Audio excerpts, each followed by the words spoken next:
Regis. I'm a registered dietitian with Sodexo University Hospitals. And I'm Ryan Hamel. I'm the Assistant Culinary Manager with Sodexo and University Hospitals. Today we are making a winter curry vegetable soup, which is loaded with awesome different vegetables, and we got some protein sources in here. This is a well-balanced soup to help keep you fuller for longer, which will make our belly happy, but also yourself happy. Today we're also going to be focusing on some knife skills. We've got a lot of ingredients here. It's going to require a lot of knife work. And one of the things to help prepare you as you're building soups or kind of just building your kitchen toolkit is to get better knife skills. Great thing about a soup recipe is there's a lot of chopping, a lot of cutting. So we'll go over some of the ingredients here in a minute, and we're going to bring in and show you some of these things. We've got a couple different things here. I'm going to kind of run through some of the stuff here. One of the ingredients that I have that you might not be familiar with today is curry paste. This has some heat to it, so just be mindful. A little bit goes a long way. We're also going to be using some coconut milk. This is not the same as coconut cream or coconut paste. There's a couple different things out there. Not the one you get by the milk section. Right. This is, coconut milk. It is just the liquid and a little bit of the meat pureed up together. The Coco Lopez, I think, is the one that you use in like pina coladas. This is not the same thing. It's lower sugar. It's just coconut milk inside of it. And then I think the recipe calls for button mushrooms. I used shiitake mushrooms, and I'm going to go through these. I saw these and I grabbed them instead. If you like button mushrooms, use those. If you don't like mushrooms, just leave them out completely. But these are really fun, and I thought that it would kind of make the soup taste a little bit different. Let's go ahead and show you some of the ingredients that we're going to be cutting today. I've got some fresh cilantro, because I love fresh herbs, and that helps bring out a lot of flavor without adding a lot of fat or sodium. This is the top half of a butternut squash.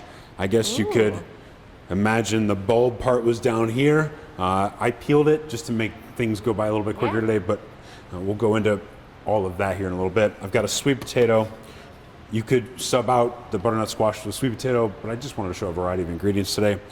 A bell pepper, an onion, and then a lime. And then we're also going to be talking about mincing garlic. Yes. So I've got my chef knife here. This is the knife that I use the most in the kitchen.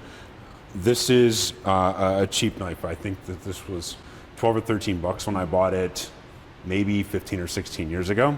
I'll go over some of the other knives in my toolkit a little bit later, but this is kind of like my best friend in the kitchen. And when I'm holding my chef knife, and a lot of people ask me this frequently, what are some things that I can do to make cutting a little bit better? I often see people holding it like this or holding it like this, and if you do that, you kind of lose control of the knife. Now it could be a dangerous, potentially dangerous tool to use, right? Got this big long blade, this is a 10-inch knife, like it's got some heft to it. The trick is you want to stabilize it the best you can. And it's kind of like shaking somebody's hand, right? So when I shake your hand, right, we just automatically reach out like that. It's the same thing here. And then we just curl it around the blade. My index finger stays on the side of the blade. My thumb over here pinches the blade together, and it feels really secure in my hand. Now, I remember when I was in culinary school, many, many years ago, this felt super awkward, and it might feel awkward to somebody who's used to doing it like this or like this, but the more you practice this grip, the more comfortable and the more stable the knife will feel. It takes time. Yeah, for sure. Good thing you have lots of veggies to chop here, right? I've also got my cutting board stabilized with a towel here. Smart. Yeah, and that keeps it from slipping out from underneath us. Yes. And this will make sure that everything stays here. We want to keep all of our fingers together, and as long as things are not slipping and sliding, it'll stay safe. And then the last thing I want to show you before I start cutting is the proper way to kind of like hold we call it the guide hand in the food industry in the kitchen. And the guide hand is what locks against the knife to keep the knife from, well, you want to keep your fingertips out of the way, but it also keeps the food stable, right? So Melissa, make a claw. We call it the claw, right? Claw. And then you'll see your knife kind of, you can see how it lines up right with that top that knock. makes sense. Yep, and then you keep your fingertips behind here, makes sense. right? Real simple. So I'm gonna bring you in a little bit closer, and we're gonna go through some of the cuts that we're gonna do here. So the first thing I wanna show you is the sweet potato. And it's kind of a rolly vegetable, and we wanna be careful with these. We wanna make sure that anytime we start doing cuts on these, we'll just flatten out a side. So I'm gonna find one that feels the most stable. And we're gonna take about a 1/2 inch slice off, and we're pushing down and forward at the same time. Now you can't see them, but there's little micro serrations on the edge of this chef's knife that line the edge. And we're pushing down and forward and using the serrations as leverage, kind of like as a saw. So we can set that aside, and then we'll have a nice flat surface so that our vegetable's not gonna roll out of the way. Now we can continue to make, and I'm using that claw here, now we can continue to make 1/2 inch slab cuts of this potato. This is a slice, very simple. I'm using my knuckle to keep the knife in a certain spot, and I'm using my fingertips to hold onto the veggies. Down and forward, back up a little bit, 1/2 inch, down and forward, down and forward. And now I've got about 5 or 6 little planks here. Now we can take these and stack them up. And the next cut from here, this is called a bâtonnet or a French fry cut. And here we go. You're gonna get like nice sized vegetables about the same, which will help with cooking. Yeah, right? yeah. So the whole goal here is to make it so all of the vegetables are the same size. They'll all cook for the same time. You won't have some mushy potatoes and some crunchy potatoes. Now we're going to take those French fries basically and line them up again, and then do a cross cut here. And this is our 1/2 inch dice. And this is how chefs move through a lot of prep, or what we call mise en place, in the kitchen very efficiently. I'll be working with my wife in the kitchen, and she needs some onions cut or something like that, and I just go over and line them up, and she looks at me, she's like, it probably would have taken me about 15 minutes, and it usually takes me seconds. But again, I've practiced this for a long time, and push down and forward, you develop that skill. All right, I'm gonna set these to the side. The next thing we're gonna cut is the butternut squash. Could we have kept the skins on the potatoes? You absolutely can keep the skins on the potatoes. Nice. Yeah, there's. That's where all that beautiful fiber is hidden for our heart health. So if you want to get extra fiber in there, keep that skin on. Right. Butternut squash, same thing. We've got a flat surface here, so we're going to cut straight down and forward. And create those planks again. We want this to be the same size as our sweet potatoes. I don't need all of this. I think that honestly, this will be sufficient. So now, again, we're taking those planks, stacking them up, use the claw, down and forward to make nice, even French fry cuts. These are about a 1/2 inch, maybe about a pinky size. Stack them up, and then cross cut to make your dice. Now, how do you pick like a good butternut squash while you're shopping in the stores? I hear a lot of time like, I want to try, but I get nervous about picking out a good one. Yeah. So butternut squash should be firm and kind of heavy for their size. If they're really light or they have soft spots, then there's a chance that they're a little bit overripe. Gotcha. The next thing I'm going to show you guys how to do is a bell pepper. This works for any bell pepper. Sometimes you see that they're triangular in base. I usually like to look for the ones that are a little bit more squared off, just because they're a little bit easier to work with. I'm gonna wipe off my knife here. The first thing that I do when I cut a bell pepper is cut really thin on the top stem end, down, and then turn it, and then cut the bottom off, and then stack it up here, and then I'll cut a side off. And then you can put it on its side, get your chef knife flat, and kind of saw while you're unrolling it. And then we have all these seeds into the garbage of the compost bin. The stem comes off into the garbage of the compost bin. And now you don't have to worry about pounding seeds out of your bell pepper. And everything sits nice and flat. It's already planked up for you. Here, again, we're gonna go down, making sure that we keep our fingertips out of the way. Turn it, cross cut to make our dice. Same size as everything else. The other two here. Down and forward. This is where the repetition really will help you out when you're developing these skills. And if you don't feel comfortable cutting, or you're worried about cutting your left hand, or you feel that it's just this is too much for you, you can find usually in most grocery stores or Bed Bath & Beyond or Williams-Sonoma, they sell cut-resistant gloves. We actually wear these in a lot of the kitchens that we work in. And it's a glove that's got Kevlar on it that will fit over your hand and keep everything nice and safe. You can also wear gloves, like vinyl gloves on top of it. The next thing we're going to cut is the onion, because we want to get some things going for our soup. So for the onion, I'm just going to, you know what, I'll tell you what, let me get this pepper out of the way.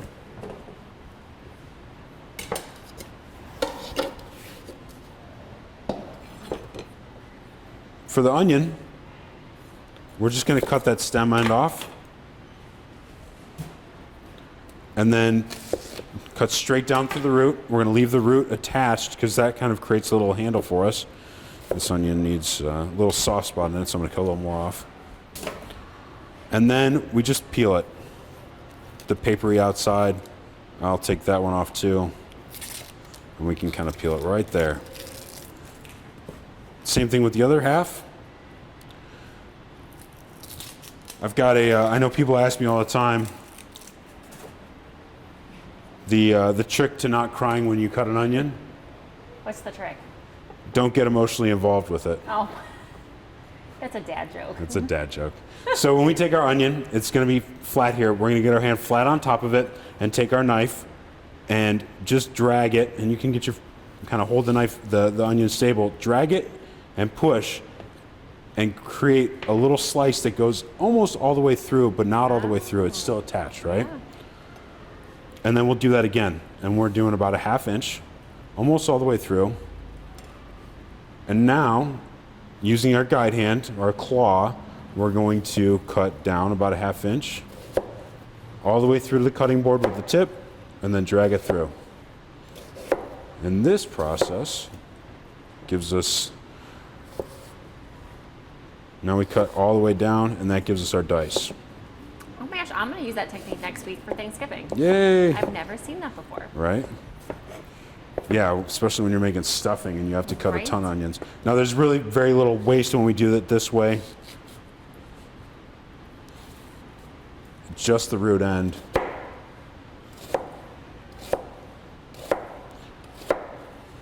And then again across. And here, when we get down to the bottom part, we can just turn it flat again. And then cut it across. And there's very little waste. Awesome. Now the last thing, that's going to go in with the peppers because they'll get cooked at the same time. Okay, perfect. And then the last thing, this is where we run into a lot of dishes. The last thing is the garlic.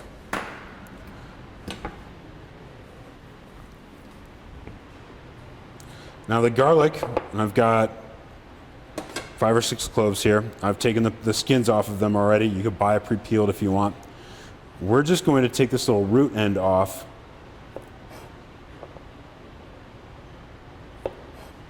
We're going to do 3 cloves. And then the root end goes in the garbage. And then garlic goes towards the edge of the cutting board.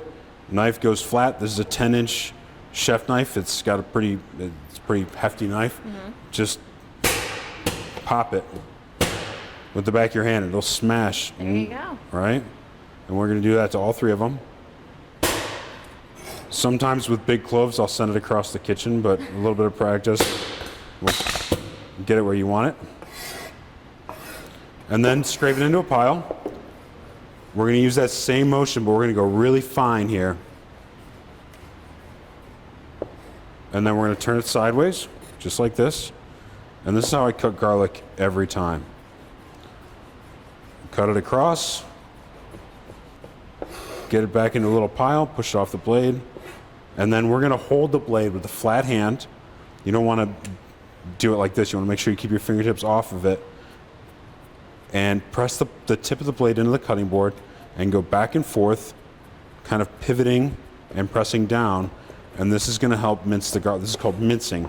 And this is going to help make the garlic nice and small. Awesome. And then we'll just set that to the side of the cutting board. Scrape it all off of our knife. Give it a good wipe. And now we're gonna make some soup. I've also got some shiitake mushrooms here. Now with button mushrooms and cremini mushrooms, the stems are fine to eat. Lots of other mushrooms as well, chanterelles. But with shiitake mushrooms, you really want to take these woody stems off. And it's just as simple as pinching near the base and twisting, and it will come right off. Now, Ryan, what's the best way to wash the mushrooms? A lot of times, you know, all that soil is on them. What's the best way to get that off? Yeah, just kind of brush it off. It is sterilized soil. Okay. So it's, I mean, I don't like to spray them with water because mushrooms, when they get wet, are kind of a pain in the butt to caramelize. Okay. So one thing that you could do is you could also kind of quarter them. After you cut them, you can throw them in a colander and splash them a little bit, but just be mindful. If you wash them too far ahead of time, they're definitely gonna mold a lot quicker. Makes sense. Yeah, right before you cook them. And then now I'm just gonna quarter these. Very simple. Easy. All right, so now we're gonna make everything. I'm gonna get this stuff out of the way. I've got a big soup kettle here. And we're gonna go to medium high on the heat. A little bit of canola oil. And we're gonna let that warm up. And you're gonna see that it's gonna start to shimmer a little bit. And that's how you know the oil's ready to start adding things. We're going to be starting with some chili flakes and ginger here to kind of flavor the oil. Now, when you're using the fresh ginger, did you peel it? How did you get it to be minced? Yeah, so I actually peeled it and then I grated it using a microplane. Could we keep the skin on too, or no? No, I don't know. I guess I've never eaten ginger skin before. I guess when I'm infusing things and I'm going to be removing it, I'll leave the skin on and I'll just do a rough chop if I'm making a stock and I want ginger in there. But I peel the ginger. And honestly, the best way to do it is with a spoon. You can use a plastic spoon, but a metal spoon works really well. And you just kind of scrape the skin right off. Makes sense. And you want to buy ginger that's really fresh. Anything that's wilted or soft is going to, it's going to be rotten. You want it nice, firm, fresh. It should look clean and a little bit damp. If it's dried out, it's not going to peel. It's not going to have a lot of flavor to it. Chili flakes go in. And this is our ginger. It's grated. This is grating it is the best way to do it. I've tried mincing it by hand. It's a pain in the butt. Just throw it on a microplane. And you'll hear it talking to you, which is good.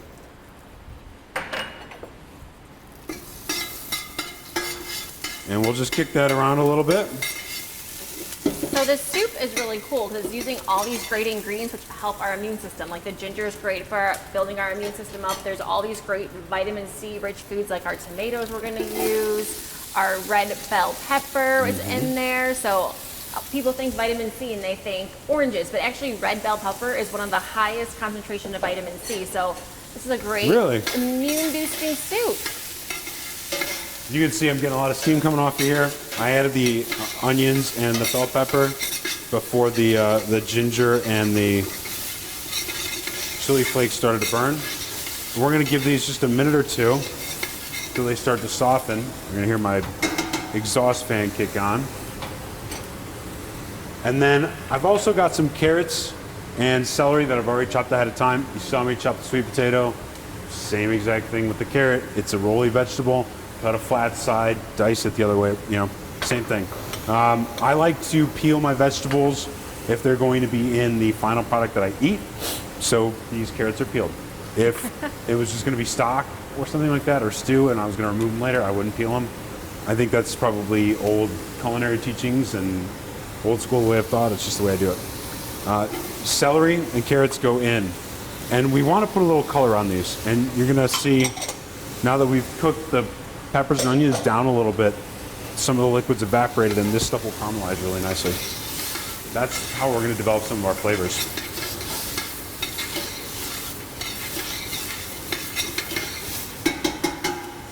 And at this point we're going to add just a quick little pinch of salt. It's going to help those liquids release a little bit easier so that we do get some more concentration of flavor in here. And this smells incredible. It does. All right, so while that's working, and that's going to take about a minute or two. The last thing I want to show you guys how to cut is the fresh cilantro. Now,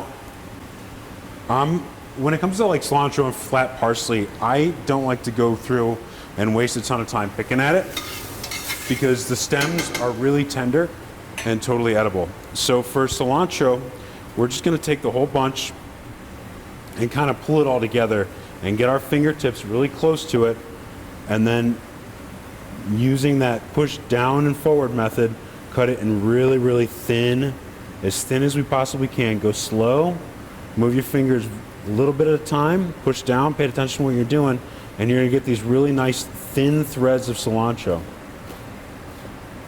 And this is called chiffonade.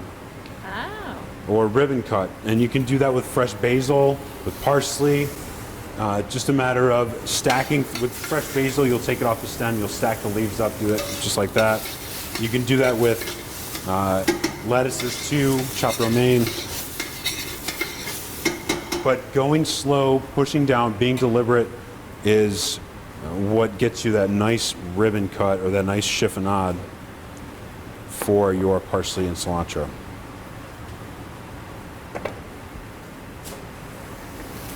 All right. So our vegetables are starting to brown a little bit here and get nice and tender. The next thing we're gonna do, I gotta look at my recipe, I got a lot of stuff going on here. So now we're gonna add our minced garlic here. Curry paste, and I've got, I think the recipe says about a tablespoon. That goes in. And I've also got some curry powder. Curry paste is different than curry powder. Curry paste is chilies and ginger, lemongrass, some kefir lime leaves sometimes are in there, so it's got a lot of flavor, a lot of zestiness. Whereas curry powder is cumin and coriander, and it smells like some other aromatics in here as well, turmeric and ginger. But different flavors, different ingredients, but we want them both in there because it's really going to help develop the flavors there. And you can, like, as that curry powder hits the bottom of the pan, you can really smell it kind of blooming, the spices when you apply heat. Tomato paste, I buy it in a squeeze bottle because it's a little bit easier and I don't have to keep an eye on it. Makes sense.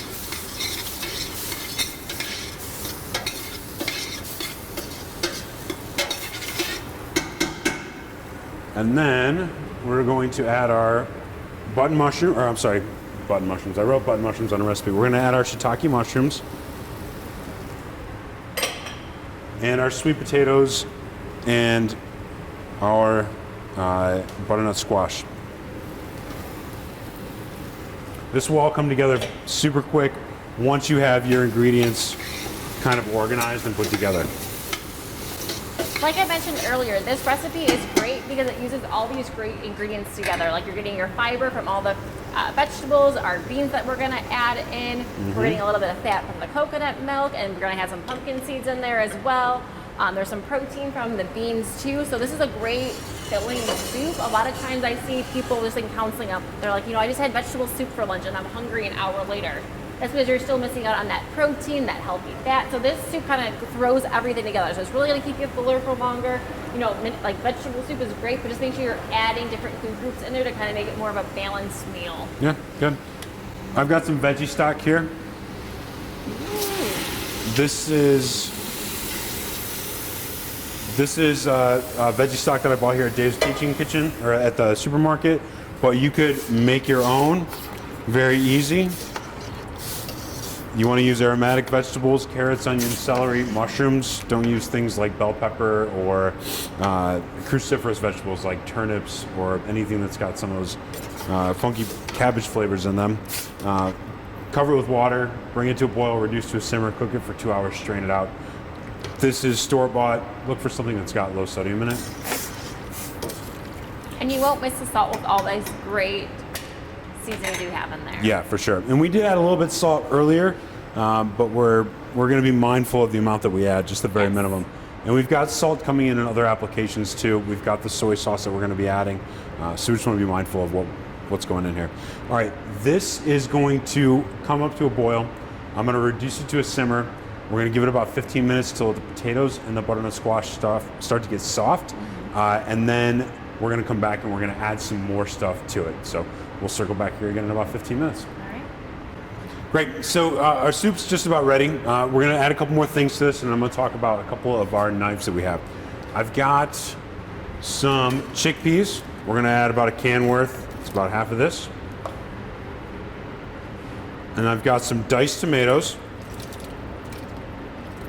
about 15 ounces. Our can of coconut milk. The whole thing goes in. And then a little bit of soy sauce. I got a couple tablespoons here. We're gonna give this another about 4 or 5 minutes just to come to temperature. And while that's cooking, I wanna show you guys a couple more things here. So I've got a bunch of knives in my kit. People ask me all the time, what kind of knife should I get? Don't buy a knife kit that's in a block that's gonna take up space on your counter. Basically I assemble my own knives, right? So I've had these for a long time, and I've got an expensive knife. If you want to spend a lot of money on an expensive knife because you want an expensive knife, this is a Shun. It's great. I have it. I don't use it because it's expensive and I don't want to break it and I don't want to lose it. So what I use is this $15, I think it's Chicago cutlery or something like that. I like it because it's heavy. It's got this is like the bolster, and it feels solid in my hand. Look for something that's got a full tang, which is this back thick part that goes into the handle. These rivets, you could have a wood handle or a poly handle, whatever is more important to you. But try them out. This is a 10-inch chef knife. It feels good in my hand. Some people prefer a smaller one, like an 8-inch chef knife. That's fine. I recommend going to like Williams-Sonoma or the other one. Bed Bath & Beyond. Yeah, whatever. And you can hold the knives. You can try it out. Some places will let you even cut a couple things with it just to get a feel for it. Just find one that fits your hand well. The other things that you should have are a bread knife, serrated edge. This is about 8 inches. It's good for cutting bread. Boning knife. This is our utility knife, a fillet knife. I've had this thing for 100 years. It's got a little bit of a flex to it. Paring knife. Don't spend more than $7 on your paring knife. Honestly, when these things die, I chuck them and then buy a new one.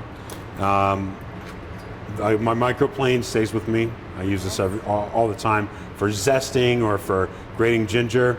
I've got a good peeler. This is a Y peeler. Some people like the ones that are the claw, but I like the Y because you can kind of really makes it a little bit easier. This was a Coon peeler. I found it on Amazon. Nice. They're like $6. It's carbon steel. It's super sharp. Just make sure you dry it after you use it. And then every knife kit should also have a good sharpening steel. And this is just to hone those serrations that you have on the edge of the knife that we talked about earlier. I also recommend keeping your knife sharp. In the industry, we say a dull knife is a useless tool. There's lots of sharpening services, especially here in Cleveland. We use service wet grinding, but they'll sharpen your knives for you, give them right back to you. But in between sharpenings, you just steal your knife a few times, and then that'll keep the edge refined. Yes. The last thing you want to do is don't store your knives in the drawer. Always wash them by hand. And I have a magnetic strip that I stick all my knives to in my kitchen, kind of displays them. But I wouldn't recommend storing them in that wood block because it's going to ruin the edge over time. And I think that I covered all of my knife things here. Yeah, good. So to finish this, I'm going to take my microplane. We're going to throw a little bit of lime zest in here. And I'm just kind of using it like my left hand and the microplane stay in one spot, and then back and forth with the lime as I rotate it. And I'm just taking off that outside layer of skin. That's where all of the flavor is, and it's really going to help your soup in the end. We'll cut it in half. No seeds and lime, so we don't have to worry about catching them. Just squeeze the whole thing in there.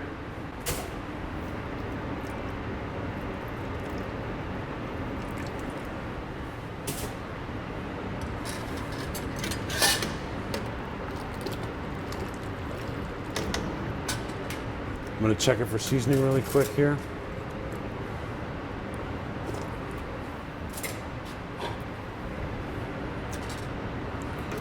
This is great, and it's super easy, and it takes very little time to prepare. If you wanted to, you could substitute out chicken stock and use diced chicken thighs in there. I like the chickpeas still, a little bit of lime, some fresh cilantro right on top, and some toasted pumpkin seeds. These are unsalted pumpkin seeds. And that is a quick little knife lesson in our winter curry vegetable soup. Looks awesome. Bye, thank you.